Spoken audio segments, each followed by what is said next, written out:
ఇక బాబోయ్ ఇంతంత శక్తి అని, అంత తపశ్శక్తి. వాళ్ళు వస్తుంటే వాళ్ళు నిలబడలేరు, పారిపోతారు. అంటే వాడు నిలబడ్డాడు అనుకోండి, వాళ్ళు మోక్షం ఇస్తారు.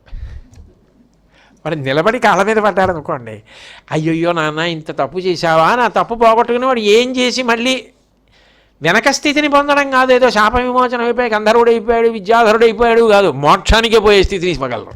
అసలు పెద్ద గురువు గారు ఇంకా శంకరాచార్యులు వారు ఏం చెప్తాం ఆయన వైభవం గురించి. అందుకని చివరికి వచ్చే కొద్దీ సారవంతమైన మాట చెప్పాలి కదా మరి. అందుకని బెంగ పెట్టుకోకోయ్, ఆయన్ని నమ్ముకుంటే నీవేమిటి, నువ్వేం చేసావు ఇవన్నీ మర్చిపో, ఇంకా వాటి సంగతి నీకొద్దు, అవన్నీ వదిలేయి. ఇక ఈ శంకరాచార్యుల వారి పాదాలు పట్టుకుంటున్నాను అంతే. ఇంకా మిగిలిన వాటి కాగితాలన్నీ చింపేయి. నీ జీవితంలో నీ గతం ఆ కాగితాలతో సంబంధం లేదు, ఇంకా అవన్నీ కాలిపోయాయి. నువ్వు ఏనాడు శంకరుల పాదాలు పట్టుకున్నావో ఆనాడే అవన్నీ బూది కుప్ప. ఇక అవి నీ జీవితంలో, ఇక నీ జీవిత పుస్తకంలో ఆ కాగితాలు ఇక మళ్ళీ రావు. గతంలో కాగితాలు లేవు. ఇక నీకున్నది ఏమైనా ఉంటే నువ్వు శంకరుల చరణ ధూళి అంతే. అది శంకరాచార్యుల వారి యొక్క ప్రజ్ఞ. పాపం భస్మం చేసేయగలరు ఆయన. ఆ స్థితికి తీసుకెళ్ళిపోగలరు ఒకసారి పట్టుకున్న తర్వాత. పట్టి విడువరాదు నా చేయి. శంకర భగవత్పాదులు 99వ నామం, 99కి 103వ నామాన్ని కలుపుతున్నాను. ఈ రెండు పక్కపక్క నామాలు విడదీసి చెప్పడం చాలా కష్టంగా ఉంటుంది కాబట్టి 103 శ్రీ సురేశ్వరాఖ్య సచ్చిష్య సన్యాసాశ్రమదాయకాయ నమః, దాన్ని తీసుకొచ్చి 99వ నామం శ్రీ మండన మిశ్రాఖ్య స్వయంభూజయ సన్నుతాయ నమః. ఈ రెండింటినీ కలిపితే ఇవాళ నేను 100 చేరినట్టు. అందుకని చెప్పి మండన మిశ్రాఖ్య స్వయంభూజయ సన్నుతాయ నమః.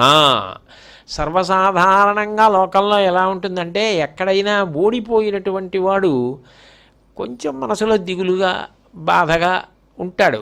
అందులో మండన మిశ్రుడి విషయంలో మరీ బాధ. ఎందుకనంటే ఆయన గృహస్థు, ఆయన కర్మిష్ఠి, కోరి కోరి పెళ్లి చేసుకున్నాడు ఉభయభారతిని శంకర విజయాలు పరిశీలిస్తే. అలాంటి వాడు చటుక్కును ప్రతిజ్ఞ చేశాడు. ఎందుకనంటే ధైర్యం, నా పూర్వమీమాంస నెగ్గుతుందని. నేను కానీ ఓడిపోతే సన్యాసం తీసుకుంటానన్నాడు. ఓడిపోయాడు. ఇప్పుడు సన్యాసం తీసుకోవాలి. భార్య సరస్వతీదేవి సత్యలోకానికి వెళ్ళిపోతానంది. అప్పుడు ఎంత కాదన్నా అనవసరంగా ఇంతో ప్రతిజ్ఞ చేశాను, ఏదో అంతమందిలా ఓడిపోయి, అయ్యా మీ సిద్ధాంతం నిజమేనండి అని ఓ మాట అంటే ఏదో నా కాపరం నేను చేసుకుందును అన్న బాధ ఉండొచ్చు.